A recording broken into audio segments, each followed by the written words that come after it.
Emma Reed's scream shattered the silence of the mansion at 3:17 a.m., the same blood-curdling cry that had haunted the Reed estate every night since the accident that stole the twins' sight 6 months ago. Billionaire Marcus Reed bolted upright, sweat-drenched and trembling, only to find his daughter wasn't in her bed again. The security system hadn't triggered. The night nurses had failed, again. His heart hammered against his ribs as he sprinted down the marble hallway, following the screams until he found Emma perched precariously on the fourth-floor balcony railing, her unseeing eyes wide open, her small body swaying dangerously over the fatal drop. "Emma, baby, please, step back," Marcus begged, his voice breaking as he inched forward, terrified that any sudden movement would send his daughter plummeting to her death. Her twin brother Ethan stood frozen in the doorway, his own sightless eyes somehow locked on his sister, tears streaming down his face. "I can see them, Daddy," Emma whispered, her voice unnaturally calm as her toes curled over the edge. "Mommy says I need to jump to see the colors again." Marcus lunged forward just as Emma's body tipped forward, his fingers catching nothing but air as he collapsed against the railing. But the sickening thud he expected never came. Instead, he heard a grunt of exertion and looked down to see Maria Vasquez, the maid who'd started work just yesterday. Hanging one-armed from the trellis below, Emma clutched against her chest with her free arm. "The children, they are not blind the way you think, Mr. Reed," Maria gasped as she struggled to maintain her grip. "I've seen this before. Your doctors, they are wrong. All of them." Marcus scrambled down to help, dragging them both to safety. Emma was eerily calm now, her eyes tracking movement in a way that should have been impossible. "How did you know she was out here? How did you catch her?" Marcus demanded, clutching his daughter while frantically checking her for injuries. Maria's eyes narrowed with purpose. "Because your children see things we cannot, Mr. Reed. Their blindness, it's not physical. Something is blocking their minds, not their eyes." "That's impossible," Marcus spat. "We've had every specialist. And yet they still stumble over new objects but never ones that have been in place for days," Maria interrupted. "They can detect movement when startled. And they both draw the same strange symbols when they think no one is watching." She pulled out her phone, showing him photos of identical spiral patterns the twins had sketched, hidden under their mattresses. "This isn't blindness, Mr. Reed. It's something else entirely." The security team burst into the room, followed by Dr. Lancaster, the twins' chief physician who lived on site. The doctor's face contorted with rage at Maria's words. "Mr. Reed, this woman is speaking nonsense. The children have irreversible optic nerve damage from the crash. I've personally verified." "Then explain how Emma knew exactly when to jump to time her fall with Maria's position," Marcus challenged, something awakening in him. "Explain how they both draw the same patterns without seeing. Explain why $3 million of your treatments haven't helped, but they respond to this woman they've known for one day." Dr. Lancaster's face drained of color. "This is dangerous quackery. I'll have her medical license." "I don't have one," Maria said calmly. "But I have this." She reached into her pocket and removed a small violet crystal, holding it up to Ethan's eyes. The boy gasped, reaching for it with perfect precision. "I can see it, Daddy. It's purple and glowing," Ethan cried out. Marcus felt his world tilt on its axis. "How? The accident didn't damage their eyes," Maria explained urgently. "It opened them to something else, something the doctors have been suppressing with their medications. Your wife didn't die in that crash, Mr. Reed. She disappeared, and your children can see where she went." Dr. Lancaster lunged for the door, but Marcus's security team blocked his exit. "Detain him," Marcus ordered, his voice deadly quiet, "and get me everything on Lancaster's communications for the past 6 months." Emma reached up, touching her father's face with uncanny precision. "The medicine makes the colors go away, Daddy. And Mommy too. She's trying to show us something important." Maria knelt beside the twins, her expression grave. "Mr. Reed, your family isn't suffering from a tragedy. They're at the center of something much bigger. The medication, the specialists, the security team, they've all been making sure your children remain blind, because what they can really see terrifies some very powerful people. Marcus Reed had built an empire by recognizing truth amid deception. Looking into Maria's eyes, he knew with bone-deep certainty that this woman, this supposed maid who had somehow caught his falling daughter from an impossible angle, was telling the truth. And that realization was more terrifying than anything he could imagine. "Who are you really?" he whispered. Maria's eyes flashed with something ancient and knowing. "Someone who's been looking for children like yours for a very long time. The question is, Mr. Reed, are you ready to see what your children see?"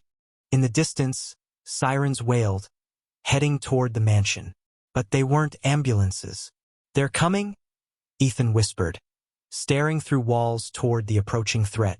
"The shadow people know we can see them now." Marcus Reed barricaded his family inside his panic room, a reinforced chamber hidden behind his office walls that not even his security team knew existed. As the heavy titanium door sealed with a hydraulic hiss, he watched Maria's hands move with practiced efficiency, checking the twins for signs of distress while simultaneously rifling through his medicine cabinet. "These," she said, holding up amber prescription bottles with Dr. Lancaster's signature. "Have they been taking these daily?" "Both of them." Marcus nodded, still processing the impossible events of the last hour. Through the security monitors, he watched black SUVs swarm his driveway, men in tactical gear pouring out with military precision. Not police, something else. "Who are you?" he demanded again, grabbing Maria's wrist as she prepared to flush the pills down the sink. "Tell me the truth or I swear."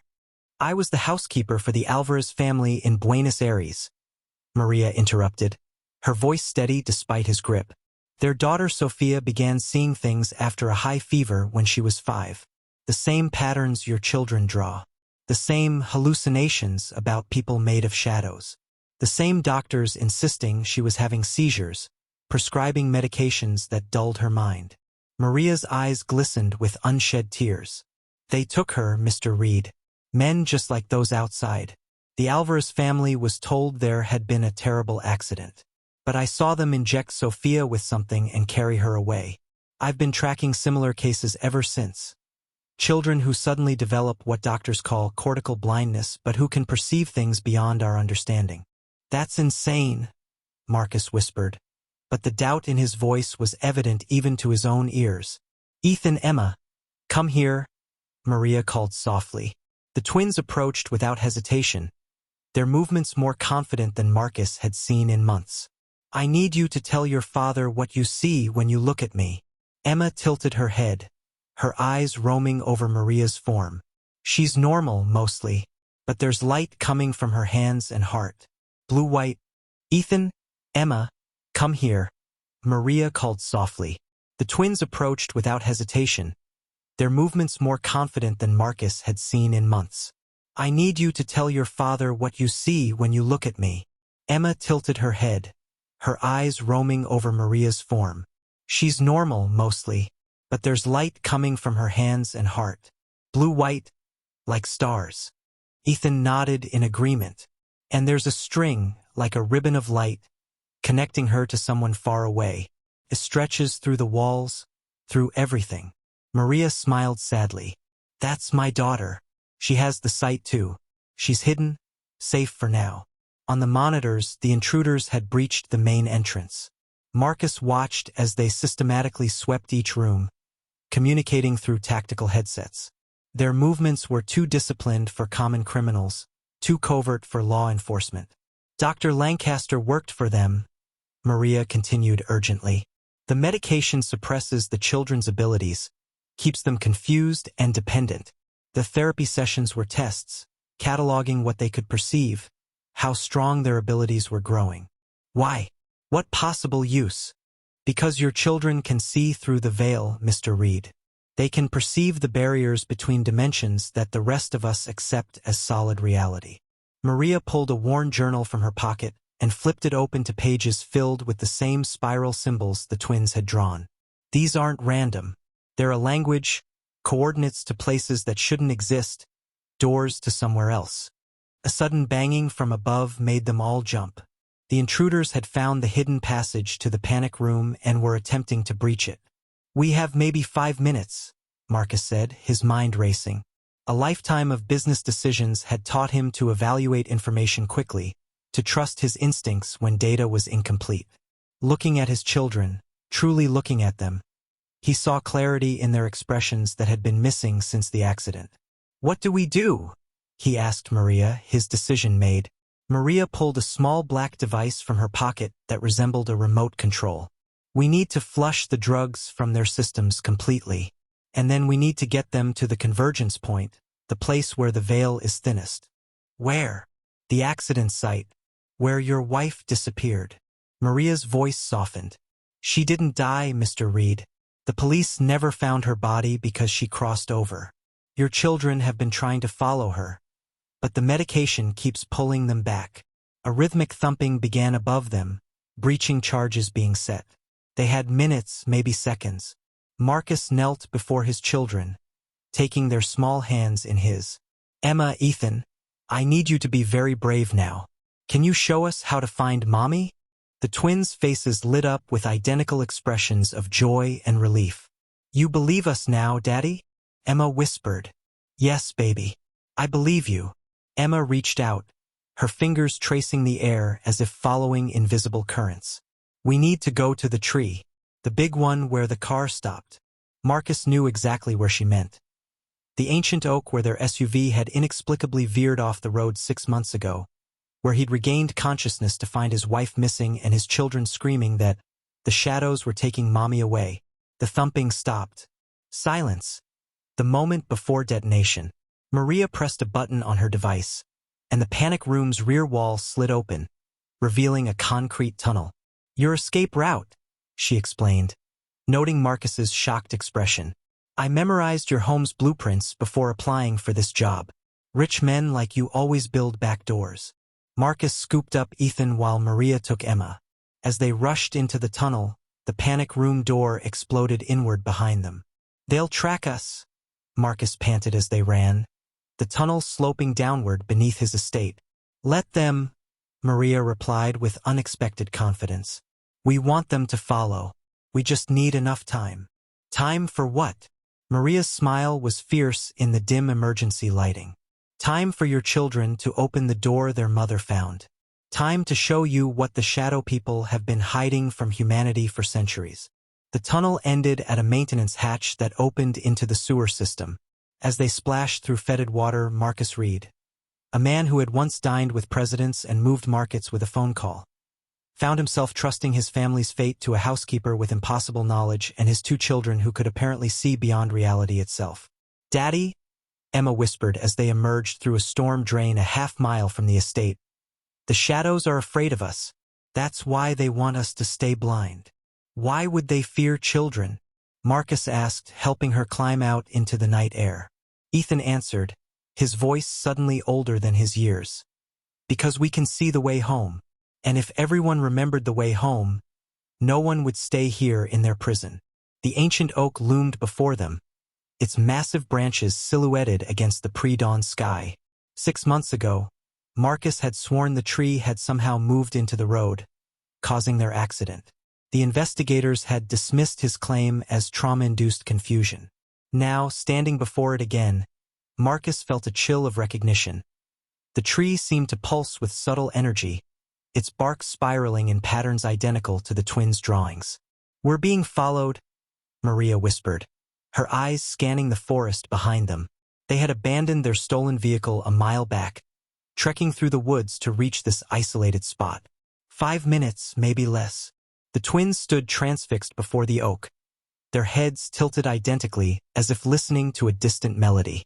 The medication had been purged from their systems during the 3-hour journey. Maria's mysterious black device had emitted pulses that accelerated their metabolism, and with each passing hour, their movements had grown more confident, their awareness sharper. "Mommy is so close," Emma whispered, reaching out to touch the bark. Where her fingers made contact, tiny motes of blue light sparked and swirled. "She's on the other side, waiting. The door is still healing," Ethan added, his unseeing eyes somehow tracking the movement of a rabbit 30 yards away. "They damaged it when they took her." Marcus approached the tree cautiously. "I don't understand." How can a tree be a door? Maria positioned the twins on opposite sides of the massive trunk. It's not the tree, Mr. Reed. It's the space the tree occupies. In our reality, we perceive it as an oak.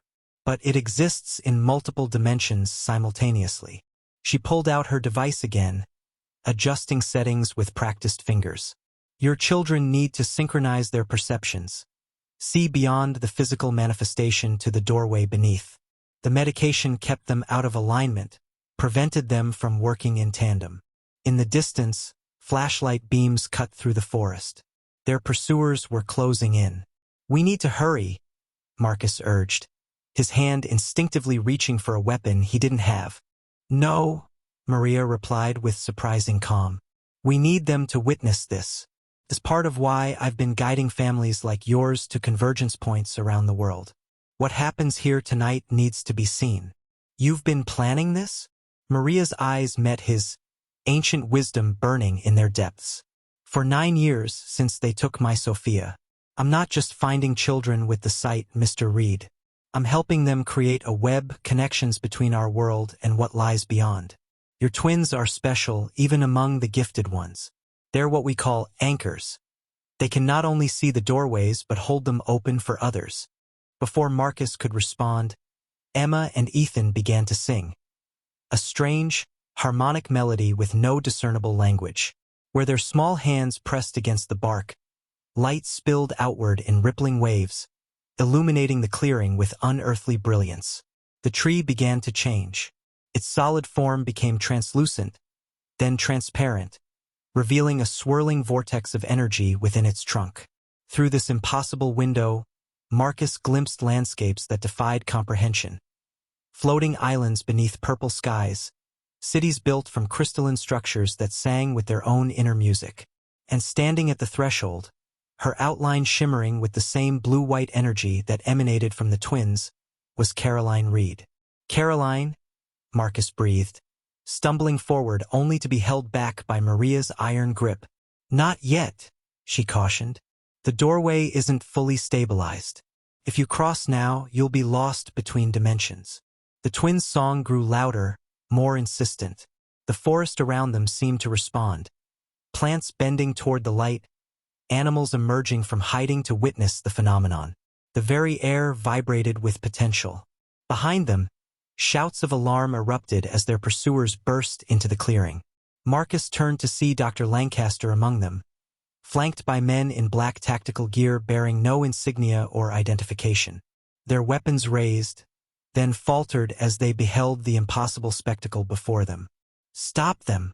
Lancaster screamed, his composure shattered. "You don't understand what they're doing. The breach will allow them through." "Who?" Marcus demanded, placing himself between the men and his children. "Who are you so afraid of?" Lancaster's face contorted with genuine terror. "The originators. The beings who existed here before humanity. We've kept them contained for millennia, kept the knowledge of doorways hidden. These children, they're not evolved, they're a threat. Their abilities will undo everything." Maria stepped forward, her expression serene despite the weapons trained on her. "You've lied to humanity for generations. The originators aren't our enemies. They're our ancestors, the true inheritors of Earth who were banished by those who envied their connection to the universe." She gestured to the twins, whose song had reached a crescendo. "These children aren't opening a door to invasion. They're healing a wound in reality itself." The air around the tree shimmered, then cracked open like glass breaking in reverse. Through the widening aperture, forms of pure light began to emerge. Humanoid but not human. Their bodies composed of the same blue-white energy that surrounded Caroline. Dr. Lancaster fell to his knees. "Please," he begged. "You don't understand. They'll reclaim everything. We'll lose our world." "No." A voice like chimes in the wind responded, Caroline's voice, yet transformed. "We come to heal, not conquer. To reunite, not divide." She floated forward, the boundary between worlds momentarily permeable. Her hand, now more energy than flesh, reached out to caress Marcus's cheek. "You found the way back to me, my love." Marcus leaned into her touch, feeling warmth rather than the electric shock he had expected. "The children," he whispered. "They never stopped looking for you." Caroline smiled, her form rippling with emotion. "And now they've done something even greater. They've begun the remembering." Around them, the armed men were lowering their weapons, expressions of recognition dawning on their faces as they stared at the beings of light. One by one, they dropped to their knees, not in surrender but in recognition. "What's happening to them?" Marcus asked. Maria's voice was thick with emotion. "The presence of the originators triggers ancestral memory. Humans aren't separate from them, we're descendants, created when they were forced to shed their light forms and take physical bodies. Every human carries the dormant memory of what we once were." Dr. Lancaster alone remained standing, his face twisted in defiance. "You'll destroy everything we've built." "No," Caroline corrected gently. "We'll simply remind humanity of what they've forgotten. The children have always been the key. Their minds unclouded by limitation, their perception unhindered by false boundaries. The twins had stopped singing, their purpose fulfilled. They ran to their mother, passing through the barrier between worlds without hesitation, their forms momentarily illuminated with the same inner light before solidifying again in her embrace. "Daddy, come!" Emma called, her seeing eyes, bright with joy. "It's so beautiful here." Marcus hesitated, looking to Maria. "What happens now?" She smiled, tears streaming down her face. "Now the great work begins. The reunification of worlds. The remembering of what humanity once was and could be again." "And you?" he asked, sensing there was more to her mission than she had revealed. "I continue finding the children with the sight, bringing them to convergence points. Each doorway that opens weakens the barriers further." She pressed something into his hand, her mysterious device. "But you have a more important task. The twins have opened the first permanent doorway. They'll need protection on both sides while others are established." Marcus looked through the portal where Caroline waited with their children. Beyond her, a world of beauty and wonder beckoned. Not heaven or afterlife, but simply reality as it was meant to be experienced, unfiltered by artificial limitations. "There will be resistance," Maria warned. "Those who profit from humanity's blindness won't surrender their power easily." Marcus Reed, billionaire, grieving widower, father, felt the weight of a new purpose settle onto his shoulders. "Let them come," he said, his voice hardening with determination. "They kept my children blind and stole my wife. They've controlled humanity through manufactured limitations. That ends today." He stepped through the doorway, feeling energy wash over him like warm water. As he embraced his family, his perception expanded exponentially, the universe unfolding before him in its true, multidimensional glory. Behind him, Maria turned to face the kneeling men, their weapons forgotten. Even Lancaster had fallen silent, his resistance crumbling beneath the weight of ancestral memory. "Tell your masters," she commanded, her voice carrying the authority of absolute truth. "The children are remembering, the doors are opening, and humanity's long blindness is finally coming to an end." The ancient oak, no longer needed as a disguise for the portal, dissolved into motes of light that scattered like seeds on the wind. Where it had stood, the doorway remained, a shimmering tear in reality through which two worlds gazed upon each other for the first time in millennia.